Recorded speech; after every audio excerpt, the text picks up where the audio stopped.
Howdy folks, it's controlled leak time again in World of Tanks. Today I'm going to be showing you some of the new additions to the French vehicle tree that we can expect to see at some point in the future in World of Tanks, as well as a couple of premiums and a couple of new Soviet and German vehicles. We're starting off at Tier 2 with the new French Tier 2 light tank. Actually one of two new French Tier 2 vehicles, but only one of which I'm actually allowed to show you.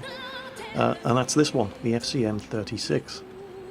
The one that I'm not allowed to show you is the Renault R35 at Tier 2. Wargaming want to reveal that one themselves with a historical article on the main World of Tanks portal, but this is the FCM-36. It's a Tier 2 light tank, and it's fairly typical of the low-tier French light tanks. There's absolutely nothing light about it. It's a slow machine. It will only do 24 km per hour, but it is very, very well armoured. 40mm at the front, hull and turret, and very, very well sloped. In fact, the turret is a very, very tough nut to crack. It's 40mm all around. The hull armour at the sides and rear is only 20mm thick, but that's not bad for Tier 2, and as you can see, it's very, very well sloped. It gets a choice of two guns, one 37mm cannon with 34mm of penetration and 40 average damage, or a 25mm cannon with 46mm of penetration but only 27 average damage. However, it does have a much better rate of fire and a very, very good aiming time. Both guns, of course, are horrendously inaccurate. It's a Tier 2 vehicle, after all. Next, at Tier 3, we have the Somua S35. This is a Tier 3 medium tank, and this is a tank that is so ugly, when it was born, the doctor slapped its mother. Despite its questionable looks, it does actually seem to be quite a decent little Tier 3 medium tank. It's reasonably mobile. It will do a listed top speed of 45 km per hour, but unlike the AMX-40, that top speed isn't a work of fiction. It will actually manage to approach 40 km per hour on level ground under its own steam. Although reaching that 45 km per hour top speed, it does need a bit of a push. It's also pretty well armoured, although the armour profile is kind of weird. The back of the turret is actually where the strongest armour on the tank is, 60mm. The rest of the turret isn't bad, it's 40mm front and side, and the front of the hull armour is 47mm, with 40 at the side and 35 at the rear. The tank comes with a 47mm gun, which has 66mm of penetration with standard ammunition, will do 55 average damage. The accuracy starts to get under control. It's still not great, but 0.38 accuracy on a Tier 3 machine isn't bad, and it does have a very, very good 1.7 second aiming time. So, providing you don't mind driving one of the most butt-ugly tanks in the game, this is actually not a bad little machine. At Tier 4 we have the SARL-42, and I can't help but find it amusing that a nation that has such a reputation for beauty, style and elegance somehow managed to produce tanks that look like bulldogs licking piss off a nettle. This tank is so ugly, if it was a dog you would shave its arse and teach it to walk backwards. As a Tier 4 medium French tank, it is not particularly immobile. It has a listed top speed of 40 km per hour, but it seems to have a reasonably weak engine. It kind of struggles to reach that speed. It's also not particularly well armoured. Both the hull and the turret are 40mm at the front and only 30 at the sides and rear, and 40mm of armour is pretty impressive on a Tier 2 machine, but not on a Tier 4. It does, however, have 5 different guns to choose from. Now, the stock gun and the first 47mm gun that you unlock on this tank are nothing special. However, before going to the turret, you do get the option of going sideways and unlocking another 47mm gun that has 106mm of penetration. It also has 0.36 accuracy, a 1.9 second aiming time, and while it only does 55 damage per shot, it has a rate of fire of over 27 rounds per minute.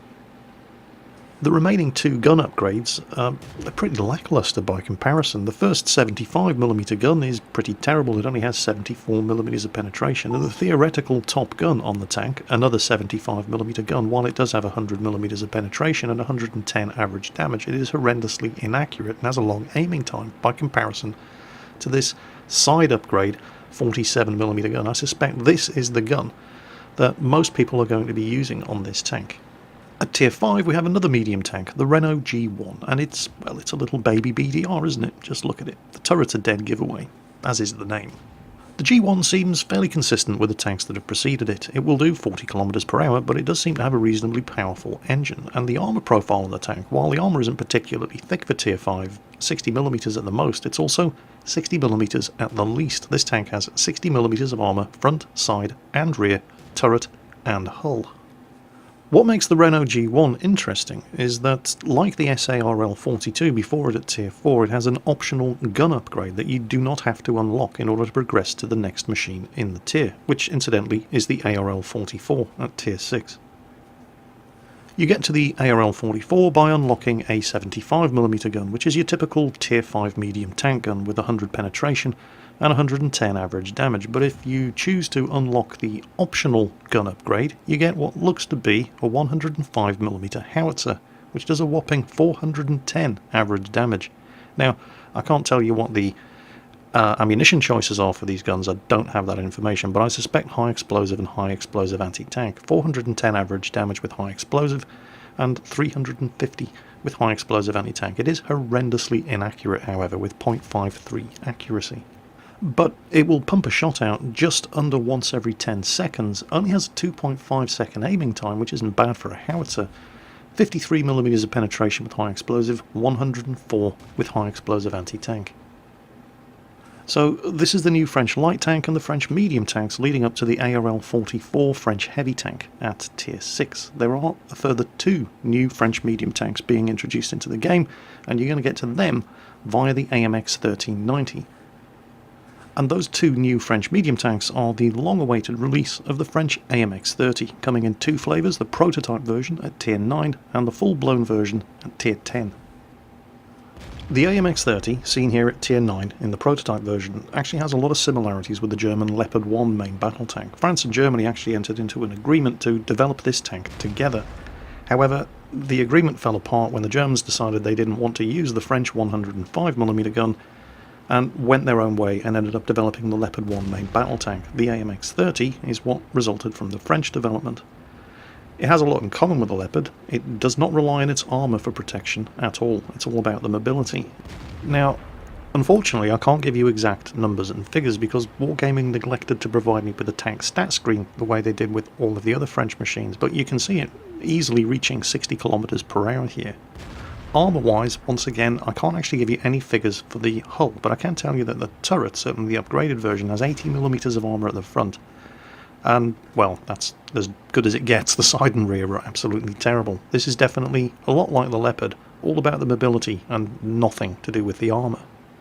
Without access to the exact figures provided by Wargaming, I'm having to go from what I know historically about this tank. It was designed to weigh 36 tons, and I do know that it gets an engine in-game with 720 horsepower, so the power-to-weight ratio on this machine is going to be very, very, very good. It is definitely going to be a very mobile machine. As far as the firepower is concerned, it has a choice of 2 guns. By default, it comes with that old standby, the 90mm F3, which you get on the AMX 1390. You can also fit the 100mm SA-47 that you get on the AMX 5100 and the AMX 5120. But the new kid on the block is the 105mm gun, which was pretty much what the AMX 30 was all about. And it's not a bad gun at all. 0.33 accuracy and 260mm of penetration, firing its default ammunition, which is likely to be APCR. 320mm of penetration, firing what should be high explosive anti-tank ammunition. And the reason I say should be is because the high explosive anti-tank ammunition that was fired by the AMX 30 was actually very, very special, and is what made this tank unique. But we'll talk more about that when we look at this tank's big brother at Tier 10, the AMX 30B. The gun also has a 2.3 second aiming time, 390 average damage, and fires at just a fraction over 1 shot every 10 seconds.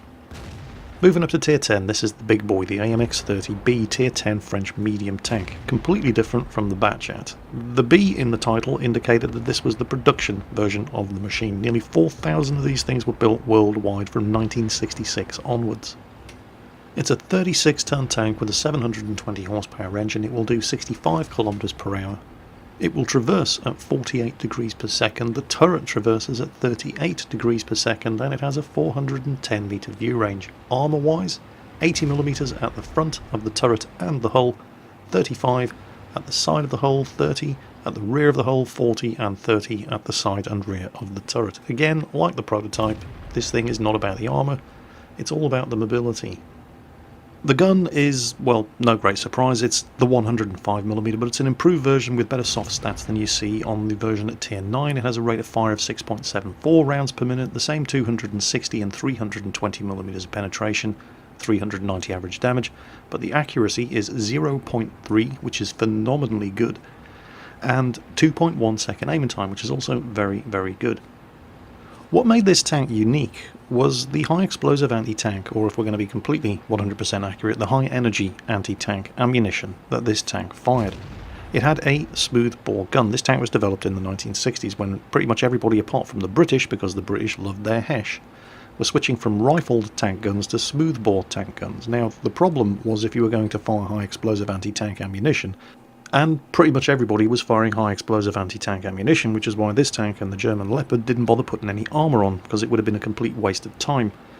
If you're going to fire high explosive anti-tank ammunition, that ammunition has to spin in order to be accurate. So straight away you can see the problem that if you're using a smooth bore tank gun, you're going to have issues making your shot spin.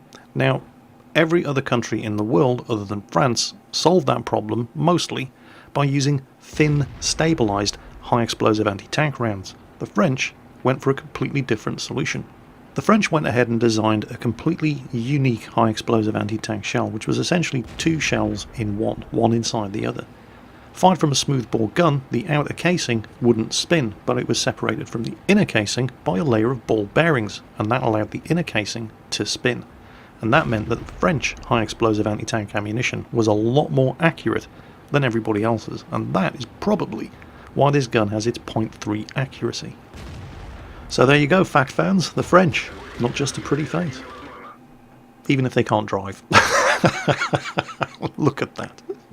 Yeah, here's some footage that we want to give everybody showing off the new tank, and here's somebody driving it off a cliff and writing off the suspension.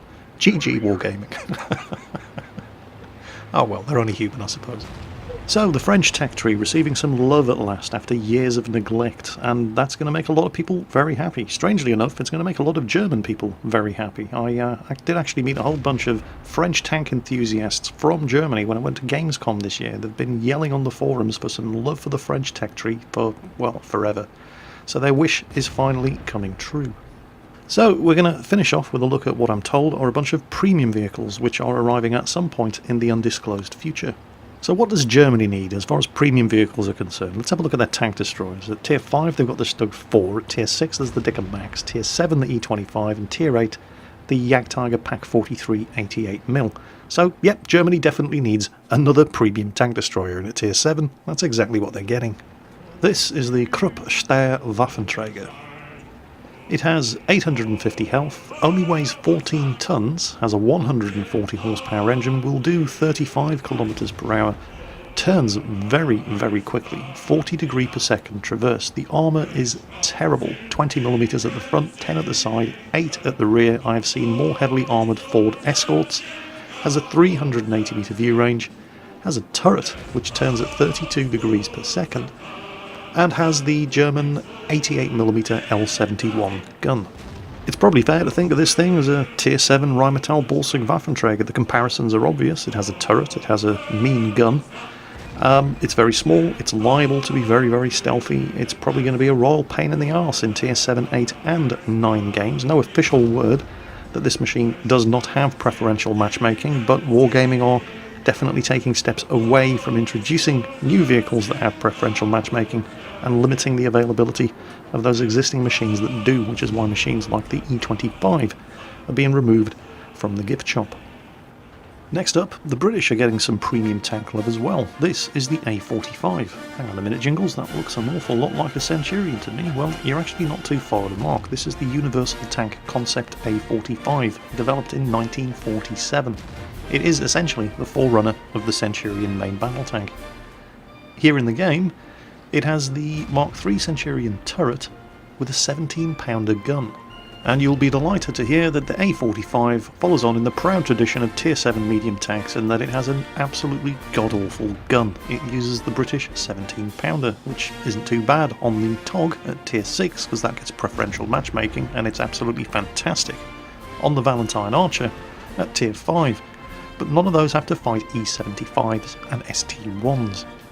But hold on, Jingles. Other Tier 7 medium tanks managed to make that sort of thing work. Well, yeah, other Tier 7 medium tanks don't have a top speed of 31 kilometers per hour, do they? 171mm of penetration on a tier 7 medium tank that can only do 31 km per hour. Oh dear. It had better be well armoured. Well, no. Sorry. The turret front isn't bad, 152mm. It's that old Centurion Mark III turret again. The rest of the tank? No.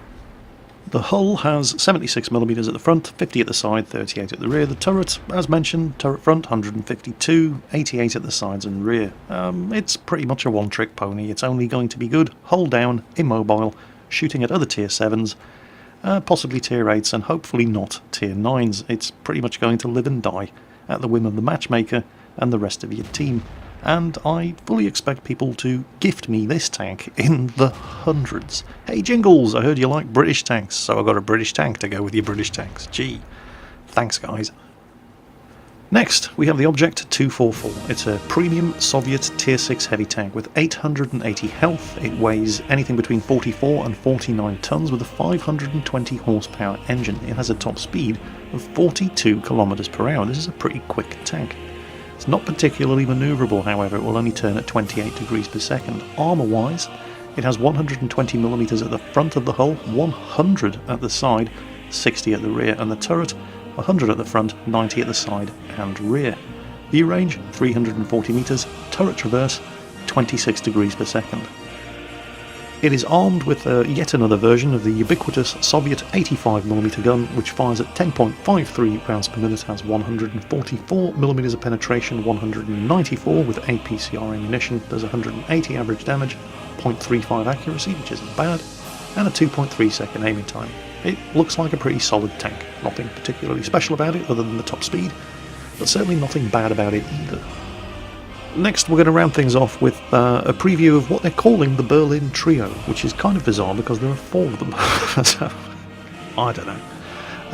Well, it makes sense. 3 of them are machines that took part in the assault on Berlin in 1945, but the 4th tank is, well, save that for the end as a bit of a surprise. No word on where these tanks are going to fit into the tech tree, by the way. It's up to us to guess, but you can probably make some educated guesses based on, well, let's have a look at the first one. This is a new Soviet version, so the Chinese don't have it all their own way, of the IS-2.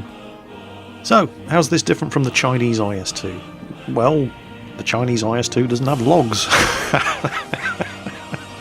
It doesn't have a white stripe around the turret.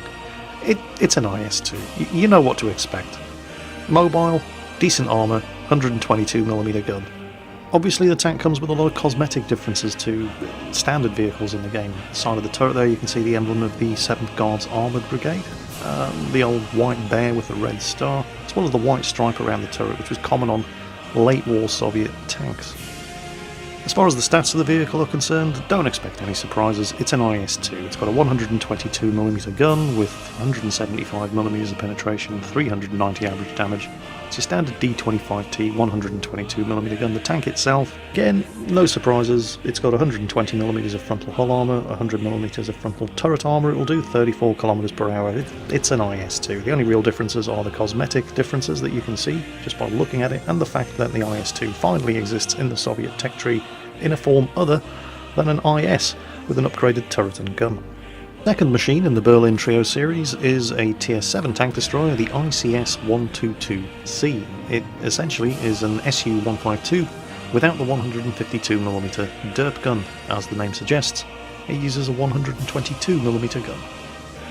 870 hit points, 600 horsepower engine and a 45-ton machine. It'll do 43 km per hour. It doesn't turn very well. It's got 90mm of armour at the front and the side, 60 at the rear, 350 metre view range.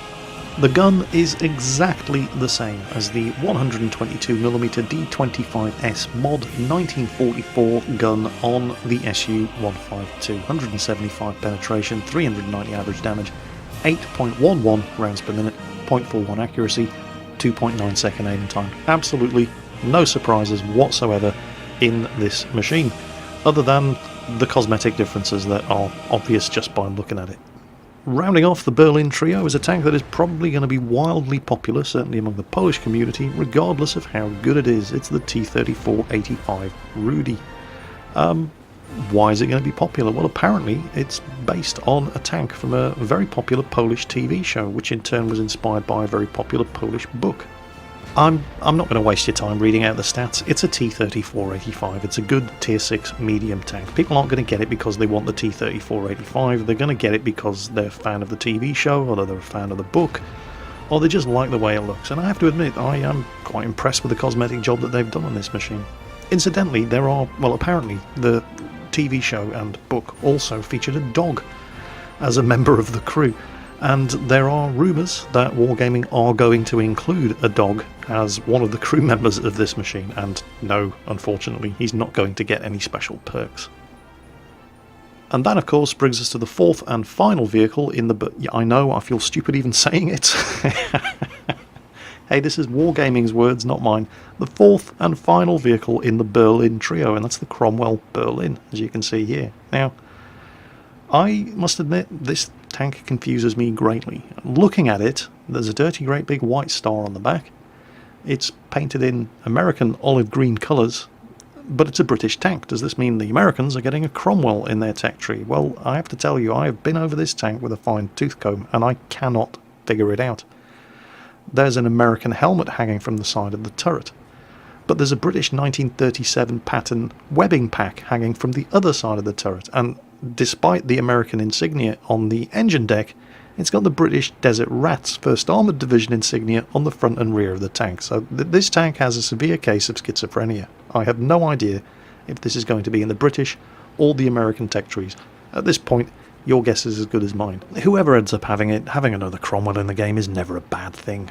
So, those are 13 of the 14 new tanks that are going to be coming at some undisclosed point in the future into World of Tanks. Don't forget, there is also the Renault R35 in the French tech tree.